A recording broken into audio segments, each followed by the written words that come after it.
హరి ఓం ఓం ఓం ఓం గం గణేశాయ నమః. ఓం గీతాచార్య మహారాజులకు జై. ఈరోజు దశావతార పాటలలోది పొదో అవతారం ఎత్తుతాడు, కలికావతారము, అది చెప్తాను. కాళ్లకు కాళ్ళాలు అందులు గజ్జలు కట్టవే, ఓయమ్మ నన్ను కలికావతారుడన్నవే. కాళ్లకు కాళ్ళాలు అందులు గజ్జలు కట్టేదా, ఓ గోపాల కృష్ణ నిన్ను కలికావతారుడనేదా. ద్వాపర యుగంలో కృష్ణావతారం ముగించుకొనేసేసి కలికి అవతారం ఎత్తేదానికి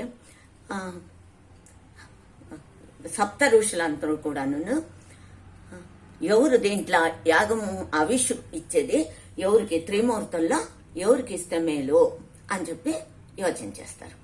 అప్పుడు భృగు మహర్షి పోయి ఇచ్చేస్తాడు.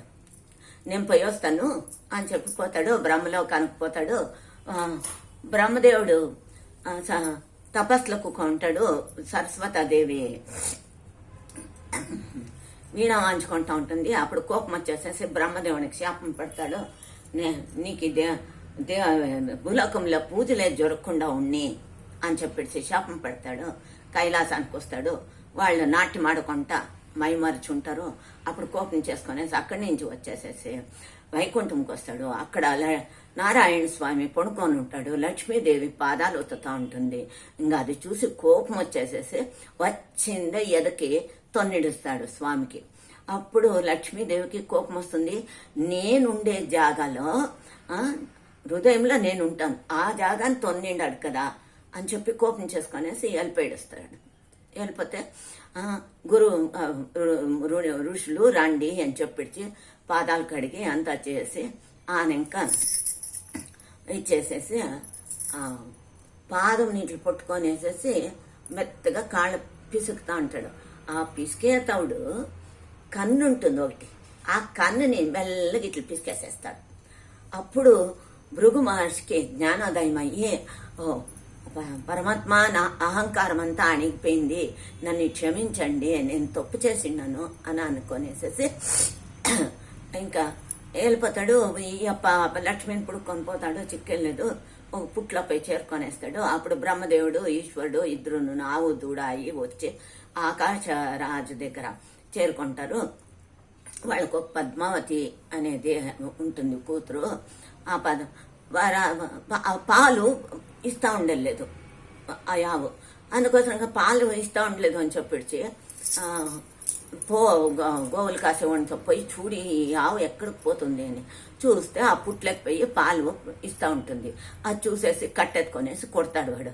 అది నారాయణ స్వామికి ఇదవుతుంది, గాయమవుతుంది, ఇక్కడికి సరిగ్గా గాయమవుతుంది. అప్పుడు అమ్మ అమ్మ అని పుడుక్కొని పోతా ఉంటాడు. అక్కడ వకళాదేవి ఉంటుంది. ఆ వకళాదేవి రానాయన మా ఆశ్రమంలోనే ఉండు అని చెప్తాను. వకళాదేవి ఎవరు అనుకుంటే వాళ్ళు యశోదాదేవి, కృష్ణావతారంలో యశోదేవి నేను పెండ్లి చూసిండలేదు నాయన అని అడుక్కో ఉంటుంది కృష్ణుని.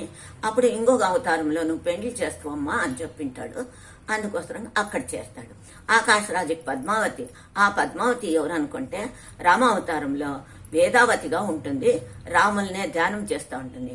అప్పుడు సీతాదేవుని రావణాసురుడు ఎత్తుకోపోయినప్పుడు అగ్నిదేవుడు సీతమ్మ వారిని తోడుకొనేసేసి వేదావతిని అశోక వనంలో ఉండేటట్లు చేస్తాడు.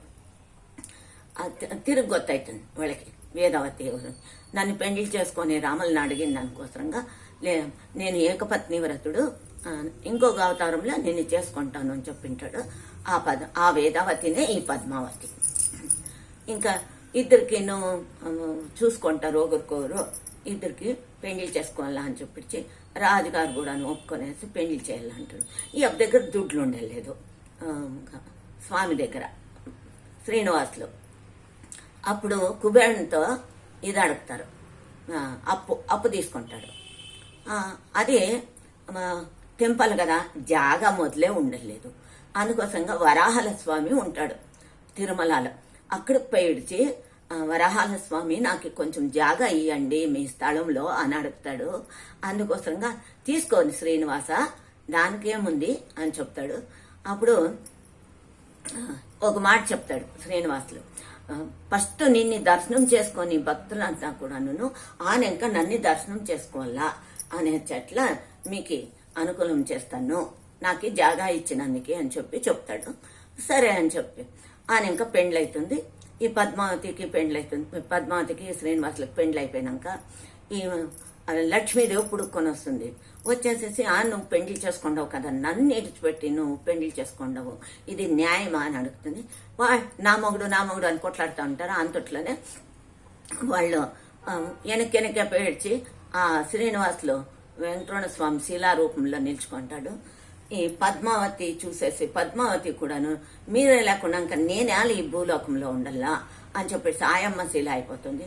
ఇంకా లక్ష్మీదేవి మీరే లేకుండా నేనేం చేయాలా అని చెప్పేసి ఆ లక్ష్మీదేవి కూడాను అలవేలు మంగగా అయిపోయి ఆయమ్మ కూడాను శిలారూపంలో ఇప్పుడు మనకి దర్శనం ఇస్తా ఉంటారు కదా తిరుపతిలో. అదే గోవిందరాజులు ఉంటారు అన్నగా.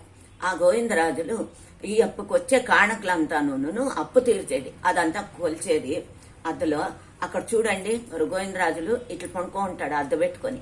ఆ అద్దులో వచ్చింది దుడ్లంతాను కాణకులంతా కూడాను ముడుపంతా కొలిచి సాలైపోయి ఆ యప్ప పడుకో ఉండేదంట. అట్లా చూడండి.